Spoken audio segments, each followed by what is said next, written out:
नमस्कार दोस्तों, स्वागत आप सभी का आरंभ क्लासेज में।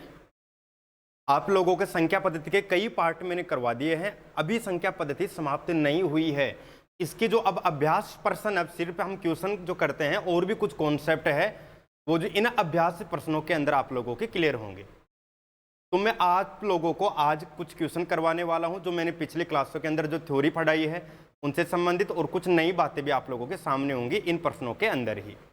तो सबसे पहला प्रश्न देख लीजिए, आपके सामने लिखा हुआ है 1 बिलियन। और जो ये प्रश्न करेंगे उनके साथ साथ आप लोगों को ये चीज और पता करनी है कि आप लोग और कौन कौन सी चीजें यहाँ पर पढ़ने वाले हो। जैसे यहाँ पर लिखा हुआ है 1 बिलियन में कितने शून्य होते हैं। ठीक है, क्या लिखा हुआ है? 1 बिलियन में कितने शून्य होते हैं। तो भाई जैसे मिलियन हो गया, बिलियन हो गया, और भी कई वैल्यू होती है, हजार हो गया। ठीक है, इस तरह की जो चीजें होती है ना उनके अंदर अब शून्य कितनी होती है। तो ये चीजें एक लिस्ट बनाना, ठीक है, नेट पे सर्च कर करके लिस्ट बना लेना, और ऐसी वाली वैल्यू है ना उनका आपको पता होना चाहिए। ठीक है, किसमें कितनी जीरो होती है, किसको कैसे लिखा जाता है, ये बेसिक चीज है, आप लोगों को आनी चाहिए। कुछ मैं बता रहा हूँ, कुछ आप खुद ढूंढना। ठीक है, ऐसे मिलजुल के काम चल जाएगा। तो 1 बिलियन में होती है 10 की घात 9 बोलते हैं, मतलब 9 जीरो आती है, एक के आगे 9 जीरो आती है, उसे बोलते हैं 1 बिलियन। ठीक है, उसे क्या बोलते हैं? 1 बिलियन। तो 9 जीरो आएगी 1 बिलियन के अंदर। बस इसमें यही था भाई, बताने लायक और कोई चीज नहीं है। जैसे 1000 के अंदर 3 जीरो आती है, इसमें समझाना क्या है भाई? कुछ नहीं समझा सकते। अब उसी तरह से 1 बिलियन के अंदर 9 जीरो आती है, 10 की घात 9 बोल सकते हो आप इसे। ठीक है, 10 की घात 9 बोल सकते हो 1 बिलियन को। अब देखते हैं मिलियन के अंदर क्या होता है भाई। मिलियन के अंदर होता है, मिलियन में कितने लाख होते हैं। तो पहले एक चीज पता कर लीजिए, 1 मिलियन के अंदर ध्यान रखना 10 लाख होता है। ठीक है, कितने लाख होता है? 10 लाख। 1 मिलियन में 10 लाख होता है। तो आपको जीरो वगैरह भी पूछे तो आप लिख दीजिए भाई, 10 लाख लिख लीजिए, और 10 लाख लिख के उसमें जीरो गिन लीजिए, तो आपको पता लग जाएगा 1 मिलियन में कितनी जीरो आती है। आगे होगा समझ में। इसमें तो पूछा था 1 मिलियन में कितने लाख होते हैं, तो आप क्या बोलोगे? 10 लाख होते हैं। ठीक है, याद रख लेना, 1 मिलियन शब्द लिखा हुआ जाए ना तो आप उसे 10 लाख बोल सकते हो। ये न्यूज पेपर वगैरह में सब में बहुत बार ये डाटा आते रहते हैं, बिलियन, मिलियन, और भी कई तरह के डाटा आते हैं। ठीक है, वो सारे मीट्रिक टन, टन, इस तरह की जो वैल्यू उन सबको आप याद कर लेना। केजी, क्विंटल, ऐसे सारी वैल्यू आपको याद करना, यह आपकी जिम्मेदारी है। ठीक है, और आगे बढ़ते हैं। ये देखिए 1000 में, अब देखो मैं कुछ कॉन्सेप्ट वाली क्वेश्चन करवा देता हूँ भाई ना, वो चीज तो आप खुद याद करोगे।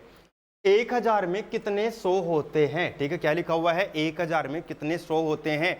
आप तो ऐसे पता रख लो, 100 के नोट लेने हैं। 100 के कितने नोट लूं कि 1000 हो जाए। भाई आपके पास मान लो रुपए है, 1000 रुपए आपके पास इधर रखा हुआ है, उसके 100 के छुट्टे कराने हैं। तो 100 के आप कितने नोट लोगे 1000 रुपए देकर? आप कहोगे 10 नोट। तो भाई 1000 में कितने 100 आएंगे? 10 100 आएंगे। कितने नोट आएंगे? 10 नोट आएंगे 100 के। ठीक है, तो आपका उत्तर देखो क्या हो गया? ए ऑप्शन हो गया। 1000 में कितने 100 होते हैं? 10 100 होते हैं। लग गया पता आप लोगों को? ठीक है, और आगे बढ़ते हैं। तो इस तरह के क्वेश्चन है वो एग्जाम के अंदर पूछ लेते हैं कई बार। 1 लाख में कितने सैकड़ा होते हैं। ठीक है, 1 लाख रुपए आपके पास रखे हुए हैं, 1 लाख रखे हुए हैं, इसके कराने हैं छुट्टे, 1 लाख के करवाने हैं छुट्टे। तो भाई कितने सैकड़ा होते हैं? सैकड़ा मतलब 100 होता है। तो 100 के कितने नोट लोगे आपके 1 लाख हो जाए। ठीक है, 100 के आप नोट लेके देख लीजिए भाई कितने नोट लोगे। देखो इकाई, दहाई, सैकड़ा, 1000, 10,000, लाख ऐसे लिखते हैं ना।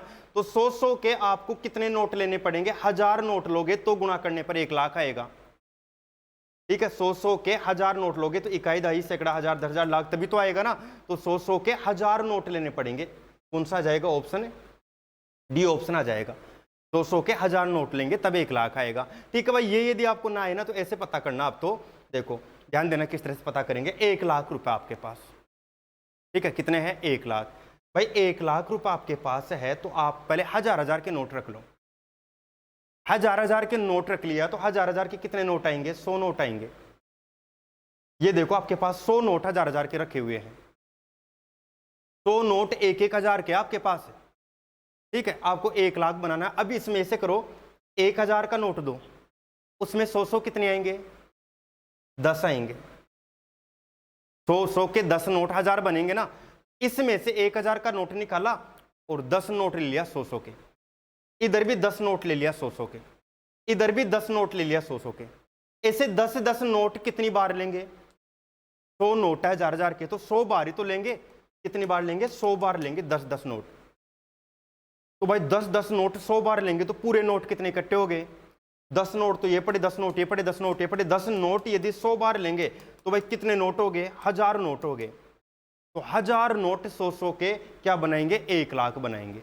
ऐसे भी कर सकते हो, लेकिन पहले वाला तरीका बिल्कुल आसान था, उस तरीके को आप अप्लाई करोगे उत्तर तुरंत आ जाएगा। ठीक है, दोनों में से कोई सा भी तरीका अप्लाई कर लेना। वापस बता देता हूँ, पहले वाला तरीका 1 लाख रुपए है तो 1 लाख को ऐसे लिखते ही है, इकाई, दहाई, सैकड़ा, हजार, 10,000, ठीक है, लाख। अब इसमें 100 के नोट चाहिए। कितने नोट चाहिए? इतने संख्या से गुणा कर दो कि 1 लाख बन जाए। तो 1000 से गुणा करने पर 1 लाख बनेगा, तो 1000 नोट होंगे 100 के। ठीक है, तो कोई सा भी तरीका अप्लाई कर सकते हो, यह आपकी मर्जी है। देखो अगला क्वेश्चन और लेते हैं। 100 सैकड़ा का मान है, ठीक है, 100 सैकड़ा का मान है, इसका मतलब है 100 नोट है ना, 100 नोट है 100 रुपए के, 100 नोट 100 रुपए के हैं।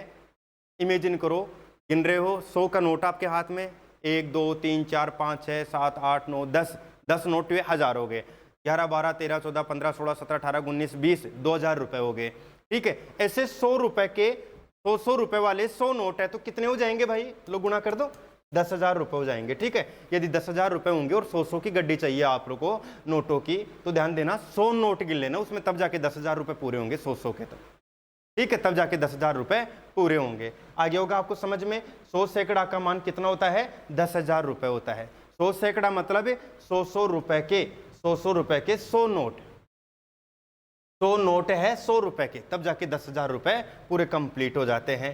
ठीक है, आ रहा होगा आप सभी को समझ में, उम्मीद है। देखो अब इसमें लिखा हुआ है 1 करोड़ में कितने हजार होते हैं? 1 करोड़ में कितने हजार होते हैं? वही तरीका अप्लाई कर लो आप। 1 करोड़ में कितने हजार होते हैं पता करना, तो इकाई, दहाई, सैकड़ा, हजार, 10,000, लाख, 10 लाख, करोड़। ठीक है, ये हो गया 1 करोड़। 1 करोड़ में कितने हजार होते हैं? तो 3 जीरो तो अलग ले लो। ठीक है, 3 जीरो तो अलग ले लो। अब 1 करोड़ में कितने हजार के नोट आएंगे? तो भाई 1000 का नोट ये रखा हुआ, 1000 के कितने नोट आएंगे? 1000 के 10,000 नोट आएंगे ना, 1000 के 10,000 नोट आएंगे ना, तभी तो जाके पूरा 1 करोड़ बनेगा। तो 1000 तो ये हो गया, कितने हजार होते हैं मतलब 1000 के नोट कितने होंगे? तो ये तो हो गया नोट, ये तो है नोट, 1000 का नोट। कितने नोट होंगे? अब आगे गुणा कर दो, 10,000 हो जाएंगे। ये आपका सी ऑप्शन उत्तर आ गया। ठीक है, यहाँ पर जो बोले ना भाई नोट कितने का है वो पहले लिख लिया करो, फिर आगे गुणा करके देख लिया करो। इतने नोट आएंगे आपके पास, 10,000 नोट आने चाहिए 1000 के, तब जाके आपके पास पूरे 1 करोड़ रुपए बनेंगे। ठीक है, तभी तो बोला जाता है 1 करोड़ बहुत रुपए होते हैं। देख लो भाई कितना ढेर लग जाएगा ना। अब देख लिए, यहाँ पर देखिए, अभी मैं बोल रहा हूँ बार बार एक चीज, इकाई, दहाई, सैकड़ा, हजार, ऐसे बोल रहा हूँ ना मैं। तो देखो यहाँ पर क्या क्या लिखा हुआ है, 3 इकाई, 5 सैकड़ा, 7 दहाई, 4,000। तो सबसे पहले क्या आता है? इकाई वाला अंक। ठीक है, कोई भी संख्या लिखते हैं ना, सबसे पहले ऐसे देखो आता है 2 3 1 5 7 ऐसे लिखा, तो इकाई वाला अंक, दहाई वाला अंक, सैकड़ा, हजार, 10,000 ऐसे लिखते हैं। तो आप सबसे पहले इकाई वाला अंक 3, दहाई वाला अंक 7, इकाई, दहाई, सैकड़ा, सैकड़ा वाला अंक 5, हजार वाला 4, 4573। देख लो, ये आपका उत्तर आ गया। ठीक है, इतने आसान आसान क्वेश्चन एग्जाम में पूछ लेता है, लेकिन आपका यहाँ पर सोल्व करना एक बार जरूरी है। देखो इस क्वेश्चन को करते हैं वापस से। सबसे पहले किसको लेंगे? इकाई को। तो इकाई, फिर दहाई, फिर सैकड़ा और फिर हजार, 3295 आपका उत्तर आ गया, ए ऑप्शन आ गया। आगे होगा आप सभी को समझ में, हो गया होगा क्लियर आप लोगों के। ये देखिए, अब आगे और भी क्वेश्चन करते हैं। छोटे छोटे क्वेश्चन है, ज़्यादा बड़ा क्वेश्चन नहीं है। ठीक है, लेकिन आप लोग बस टारगेट बना लेना। जैसे जैसे क्लास आपकी समाप्त हो, हर क्लास के बाद में आप देखो बहुत सारी क्वेश्चन डाल रखे मैंने संख्या पद्धति के, तो हर क्लास के बाद में आप तुरंत क्वेश्चन कर लेना जहाँ तक मैं करवा दूँ। ठीक है, जहाँ तक का लास्ट क्वेश्चन आपको मिले ना इस क्लास के अंदर, वहाँ तक की क्वेश्चन आप तुरंत फिनिश कर लेना पूरे के पूरे। 2 लगातार विषम संख्याओं का अंतर क्या होता है? क्वेश्चन क्या है? 2 लगातार विषम संख्याओं का अंतर क्या होता है? तो 2 लगातार विषम संख्याओं का अंतर कैसे निकालेंगे? कोई से भी 2 लगातार विषम ले लो, 1 3 5 7 9, ये लगातार विषम संख्या है, तो कोई से भी 2 लगातार लो, इनका अंतर करो। 3 में से 1 घटाया तो अंतर 2 आया। कोई से भी 2 लगातार ले लो, 5 में 3 घटाया तो भी 2 आया। ये ले लो चाहे लगातार, 9 में 7 गया तो भी 2 आया। तो 2 लगातार विषम संख्याओं का अंतर हमेशा कितना आता है, 2 आता है, 1 नहीं आता है। कई लोग पता है क्या कर देते हैं, 1 2 3, 1 तो नहीं आ रहा सर, 3 4 5, 1 तो नहीं आ रहा, एक तो संख्या है, एक तो संख्या आ रही है बीच में, अंतर कितने का रहा है, अंतर तो 2 का है, 2 संख्याओं में बड़ी में छोटी घटा देते हैं, वही अंतर कहलाता है। ठीक है, तो 2 विषम संख्याओं का अंतर हमेशा कितना आएगा, 2 आएगा, डी ऑप्शन आपका हो जाएगा। ठीक है, अगला क्वेश्चन देख लेना, 2 लगातार सम संख्याओं का अंतर क्या आएगा। सम संख्या देख लीजिए, 0 2 4 6 8 10, ये 2 लगातार सम संख्या ले लिया, कोई से भी ले लो और उनका अंतर करो, 2 में से 0 घटाओ 2 ही आएगा, 6 में 4 घटाओ 2 ही आएगा, 8 में 6 घटा लो 2 ही आएगा, 10 में 8 घटाओ 2 ही आएगा, अंतर 2 ही आ रहा है। तो भाई हो गया आप लोगों का ये भी। ठीक है, आगे बढ़ते हैं। निम्न में सहभाज्य संख्याएं है, थ्योरी पढ़ी थी लास्ट क्लास में आपने, निम्न में सहभाज्य संख्याएं है, तो भाई सहभाज्य संख्या मतलब केवल एक का ही भाग जाना चाहिए, उसके अलावा किसी का भाग न जाए। एक का तो जाएगा ही, 5 × 25, 5 × 7 = 35, 5 का भी चला गया, नहीं है सहभाज्य। इसमें देखे देखो देखे, एक का तो जाएगा ही सब में, 6 6 36, 6 7 42, ये भी नहीं है। ठीक है, इसमें देखो 3 9 27, इसमें नहीं जा रहा, 2 का भाग इसमें जा रहा, इसमें नहीं जा रहा। ठीक है भाई, देख लो, चाहे एक के अलावा ना किसी का भाग भी नहीं जाएगा दोनों में, इसमें 9 का गया, इसमें 9 का नहीं जा रहा। ठीक है, इसे देखो, इसमें 3 का जा रहा है, इसमें भी 3 का जा रहा है, तो ये भी सहभाज्य नहीं होगी, तो सहभाज्य आपकी ये हो गई जिसमें एक के अलावा और किसी का भाग न जाए, वही संख्या क्या कहलाती है, सहभाज्य संख्या कहलाती है। ठीक है, आगे होगा आप सभी को समझ में। और आगे बढ़ते हैं, ये देखिए, निम्न में सहभाज्य संख्या नहीं है, क्या पूछ रहा है, कौन सी संख्या सहभाज्य संख्या नहीं है। ठीक है, 3 ऑप्शन तो सहभाज्य वाले होंगे, एक ऐसा होगा जो सहभाज्य नहीं है। ये देखो, देखिए ये सहभाज्य आ रहा है कि नहीं आ रहा, 5 7 35, 5 25, भाई ये सहभाज्य संख्या नहीं है। यही तो पूछा है कौन सी सहभाज्य नहीं है, बिल्कुल ये सहभाज्य नहीं है, केवल एक का ही भाग जाना चाहिए था, एक के अलावा किसी का भाग नहीं जाना चाहिए था, और किसी का चला जाता है तो फिर वो सहभाज्य नहीं होती है। या से 30 और 42 में इसमें 6 का जा रहा है, इसमें नहीं जा रहा, इसमें 2 का जा रहा है, इसमें नहीं जा रहा, इसमें 3 का जा रहा है, इसमें नहीं जा रहा, केवल एक का ही जाएगा दोनों में, तो ये सहभाज्य है, ये भी सहभाज्य है और ये भी सहभाज्य है, 20 और 27। ठीक है, तो कौन सी नहीं थी सहभाज्य, वो नहीं थी, क्योंकि उसमें 5 का भाग भी जा रहा था। ठीक है भाई, लास्ट क्लास में थ्योरी बताई थी और आज क्वेश्चन करवा रहा हूं। आपको यहाँ पर बोल रहा है निम्न में सबसे छोटी संख्या कौन सी है, सबसे छोटी संख्या पहचाननी है आपको, छोटे छोटे कॉन्सेप्ट है, देखते रहिए। ठीक है, पहचान लीजिए अभी आप, फिर मैं करके बता देता हूं।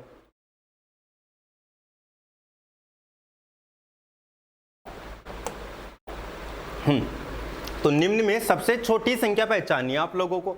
सबसे छोटी देखो, पूर्णांक संख्या मैंने बताई थी, पूर्णांक में क्या आता है, 0। देखो प्राकृत में तो 1 2 3 4 5 6 7 8 9 10 अनंत तक जाते रहो, पूर्ण में 0 और शामिल हो गया, पूर्णांक में 0 भी आ गया, प्लस वाली भी आ गई, माइनस वाली भी आ गई। ठीक है, तो 0 1 2 3 ऐसे पूरी पूर्णांक संख्या लिख लो, -1 -2 -3 -4। एक चीज ध्यान रखना, इधर आते जाते हैं ना तो संख्या छोटी होती जाती है, इधर आते जाते हैं ना तो संख्या बड़ी होती जाती है। मतलब उधर आएंगे, 1 और 2 में छोटा कौन है, इधर वाली छोटी होती है, इधर वाली बड़ी होती है। 0 और 1 में छोटा कौन है, इधर वाली छोटी, इधर वाली बड़ी। -3 और -2 में इधर वाली छोटी, इधर वाली बड़ी। ठीक है, अब देखो यहाँ पर निम्न में सबसे छोटी संख्या कौन सी है, तो भाई जो इधर ही इधर होगी ना वो छोटी होगी, इधर इधर वाली बड़ी होगी। तो उधर ही उधर कौन आएगा, -17 सबसे लास्ट में आएगा उधर ही उधर, तो -17 सबसे छोटा। इधर इधर कौन आएगा, -3 इधर इधर आएगा, देखो ये, बाकी इसके आगे ये 5 भी 7 भी 17 भी, ये सबसे बड़ी हो जाएगी इनके अंदर। ठीक है, तो याद रखना उधर ही उधर वाली छोटी, इधर इधर वाली बड़ी संख्या होती है पूर्णांक संख्याओं के अंदर। ठीक है, और भी देख लेते हैं आगे। ये देखिए, निम्न में सबसे बड़ी संख्या है, क्या देखना था, इधर इधर वाली सबसे बड़ी है, उधर उधर वाली सबसे छोटी है। 0 1 2 3 ऐसे चल रहा है, -1 -2 -3 ऐसे चल रहा है। तो इधर देखो, इधर इधर कौन आएगा, -31 उधर है भाई बहुत, अनंत ये तो बहुत उधर है, ये तो छोटी हो गई। -1 ये वाला आ गया, -700 ये भी बहुत दूर है। तो इधर इधर कौन सा आएगा, इधर इधर सबसे पहले -1 ही सबसे पहले आएगा, और बाकी सारी इसके आगे वो छोटी है, सबसे बड़ी कौन सी हो गई, -1 वाली हो गई। ठीक है भाई, पता लग गया होगा आप लोगों को इन क्वेश्चंस को सोल्व करने का तरीका। ठीक है, देखो निम्न में सबसे बड़ी ये कर ही लिया अपन ने, और क्वेश्चन कर लेते हैं। ये देखिए, निम्न में अपरिमेय संख्या कौन सी है। परिमेय और अपरिमेय की डेफिनेशन मैंने आपको क्या बताई है, जिन्हें P बटा Q के रूप में लिखा जा सके वो तो होती है परिमेय, जिन्हें P बटा Q के रूप में न लिखा जा सके वो होती है अपरिमेय। ध्यान दे लेना, 5 है ना, 5 केवल 5 है, बटा में एक तो होता ही है P बटा Q है। रूट 9 है, अब सुनना सभी इस चीज को ध्यान रख लेना, रूट 9 का मान 3 होता है, ये भी परिमेय संख्या है। रूट 3 का मान ये पॉइंट में आएगा 1.732, ऐसे याद रखना आप सभी। रूट 2 का मान होता है 1.414, ऐसे होता है, ये मान जरूर याद रखना। रूट 3 का ये, रूट 2 का ये कई जगह पर काम आता रहता है, ठीक है, घातांक करने में आपको मैंने बता दिया था। तो ये क्या है अभी, ये 1.732, इसका नहीं पता है भाई कुछ भी, पॉइंट में मान आ रहा है ना, और अनावर्ती हो रही है और अनंत तक जा रहा है, अशांत है, तो ये अपरिमेय होगी। ये P बटा Q के रूप में लिख सकते हैं, ये भी परिमेय होगा। तो ये अपरिमेय संख्या है, बाकी सारी परिमेय है, ध्यान रखना ये परिमेय है। यदि वर्गमूल आपको पता हो ना सीधा सीधा तो ये परिमेय संख्या ही कहलाएगी, ठीक है। और आगे बढ़ जाते हैं, देखते हैं निम्न में अपरिमेय संख्या है नहीं है, ठीक है। क्या बोल रहा है, निम्न में कौन सी संख्या अपरिमेय संख्या नहीं है। भाई अपरिमेय संख्या कौन सी नहीं है, ये तो अपरिमेय है, रूट 4 है तो इसका क्या होगा 2, ये अपरिमेय नहीं है, ये परिमेय संख्या है, ये भी अपरिमेय है, इसका मान भी नहीं पता, ये भी अपरिमेय है। तो ये तो हो गई अपरिमेय और ये है परिमेय संख्या। तो आपका उत्तर कौन सा आ गया, 2 आ गया, रूट 4 आ गया, क्योंकि ये परिमेय संख्या है, अपरिमेय संख्या नहीं है, ठीक है। तो देखिए ऐसे क्वेश्चन से आपके धीरे धीरे कॉन्सेप्ट और क्लियर हो जाते हैं। अब देखो यहाँ पर जो मैंने थ्योरी पढ़ाई थी ना, उसी से रिलेटेड आपके सामने क्वेश्चन आ रहे हैं। परिमेय संख्याओं का दशमलव रूप, परिमेय संख्या, सोचिए परिमेय संख्या का दशमलव रूप क्या क्या था, अशांत, बिल्कुल अशांत, एक तो अशांत होता है, ठीक है। परिमेय संख्याओं का दशमलव रूप नहीं हो सकता, क्या नहीं हो सकता, ध्यान देना, एक तो अशांत होता है, शांत भी होता है, ठीक है, शांत भी होता है परिमेय के अंदर, देखना थ्योरी में पढ़ाया था मैंने, शांत भी होता है, अशांत भी होता है और आवर्ती होती है, ये होता है परिमेय के अंदर। लेकिन कौन सा नहीं हो सकता परिमेय में, अनावृत्ति हो जाए ना, अनावर्ती आए, मतलब आपको न पता लगे कौन बार बार आ रहा है, तब हमें परिमेय संख्या नहीं मिलेगी, तब P बटा Q का रूप नहीं मिलेगा।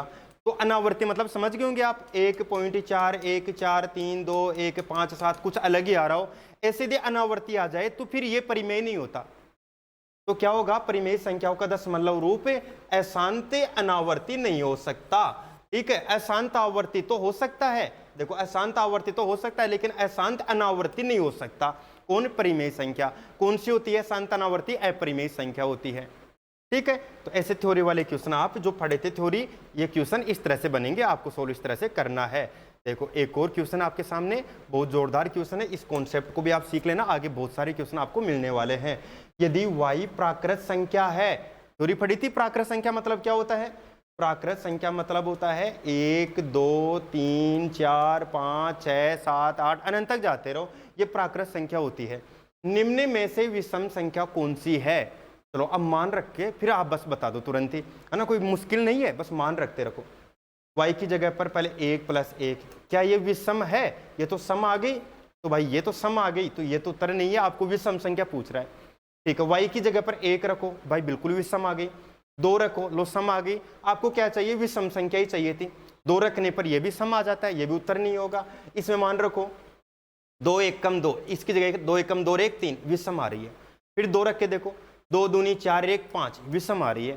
3 रख के देखो, 3 दूनी 6 1 7, विषम आ रही है। और रख के देख लो, 4 दूनी 8 1 9, भाई बिल्कुल विषम आ रही है। 5 6 7 8 9, 9 रख के देखो, 9 दूनी 18 1 19, बिल्कुल विषम आ रही है।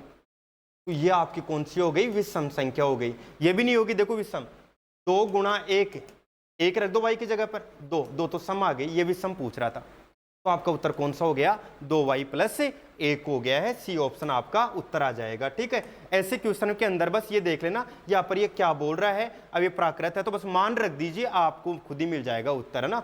ये देख लो, ये करके देख लो, यदि y प्राकृत संख्या है तो निम्न में से सम संख्या बताना है, आप खुद कोशिश कर लीजिए, सम संख्या ढूंढना आप लोगों को।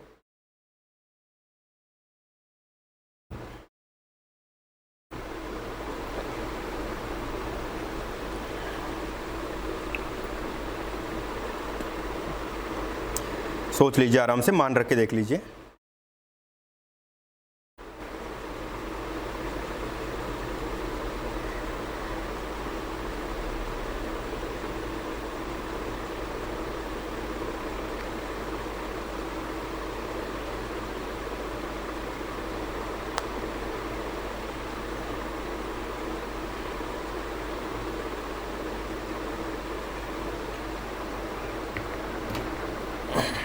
ओके, पता कर लिया होगा आप लोगों ने, मैं बता देता हूँ। देखो y वापस से कौन सी है, प्राकृत संख्या, मतलब 1 2 3 4 5 6 7 ये लिखना है, 1 से शुरू कर कर, 0 नहीं लिखना है, ठीक है, क्योंकि प्राकृत है, पूर्ण होती तो 0 भी ले लेते, ठीक है। यहाँ पर रखो 2 गुणा 1 2 एकम 2, 2 गुणा 2 2 दूनी 4, 2 गुणा 3 3 दूनी 6। बिल्कुल भाई, ये तो पूरी की पूरी सम मिल रही है, तो यही आपकी सम संख्या हो जाएगी, ठीक है। 4 5 मान रख के देख लिया करो, यदि फिर आपको सम मिल गई तो सम, बाकी में रख के देख लो।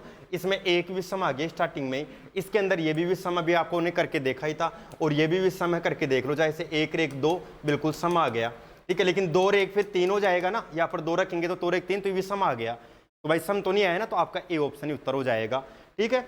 इस तरह से इनको करके आप देख लोगे। और आगे बढ़ते हैं, निम्न में असत्य कथन है, ठीक है। देखो थ्योरी आपको बहुत अच्छे से पढ़नी है, तभी जवाब दे पाओगे। यहाँ पर बताना है गलत कथन कौन सा, ये बताना आपको अच्छा नॉलेज होना चाहिए थ्योरी का। 22/7 परिमेय है, बिल्कुल सही है भाई, परिमेय तो है 22/7, मैंने बताया भी था 22/7 परिमेय होता है।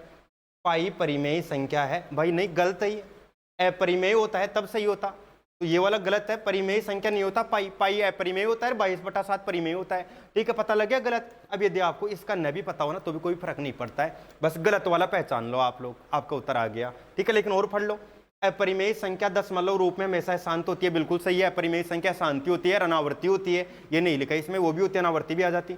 2 परिमेय संख्याओं के मध्य अनंत परिमेय संख्या होती है, बिल्कुल ये भी मैंने बताया था आप लोगों को, आगे होगा समझ में, ठीक है। तो ऐसे आपको कथन पढ़ के और सही गलत पहचान के उत्तर बताना रहता है इन प्रश्नों के अंदर।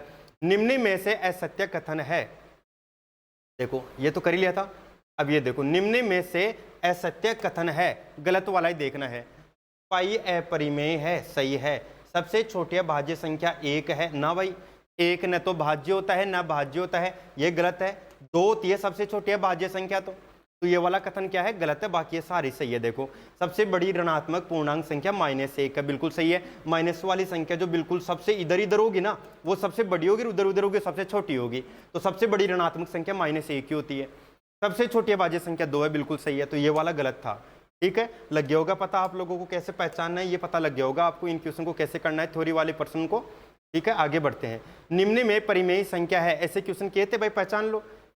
अपरिमेय, अपरिमेय, अपरिमेय, 22/7 परिमेय, बताया था मैंने 22/7 परिमेय होता है, ठीक है। डी ऑप्शन हो जाएगा आप लोगों का। तो थ्योरी वाला पोर्शन है ना, वो आप अच्छे से कर लेना, फिर आपको अच्छे से आ जाएंगे, ठीक है। तो यहाँ तक हो गया आपकी जो मैंने थ्योरी पढ़ाई थी लास्ट क्लास में, उनसे संबंधित प्रश्न, तो आप इन प्रश्नों को जरूर सोल्व कर लेना, ठीक है। मिलते हैं नेक्स्ट क्लास के अंदर अभाज्य गुणनखंड और गुणनखंडों के बारे में सीखने के लिए, ठीक है। यहाँ तक के क्वेश्चन जरूर करना आप, मैं आपको बता देता हूँ पीडीएफ में आपको कहाँ तक के क्वेश्चन कंप्लीट करने हैं, जो आपके पास पीडीएफ है और जिसमें जो संख्या पद्धति के क्वेश्चन है, उन प्रश्नों को आपको आज सोल्व करना है इसी क्लास के बाद में, और कहाँ तक सोल्व करना है ये मैं आपको बता देता हूँ। इसमें आपको क्वेश्चन करने हैं 1 से आपको शुरू करना है, ठीक है। 1 से शुरू करके और आपको 30 तक के क्वेश्चन कंप्लीट करने हैं, ठीक है। 1 से लेकर 30 प्रश्न कंप्लीट करने हैं इसी क्लास को समाप्त होने के बाद में, ठीक है। 1 से 30 प्रश्न आप कंप्लीट कर लेना, कल की क्लास में 31 से आगे के क्वेश्चन में शुरू करवा दूंगा, ठीक है दोस्तों। मिलते हैं नेक्स्ट क्लास में।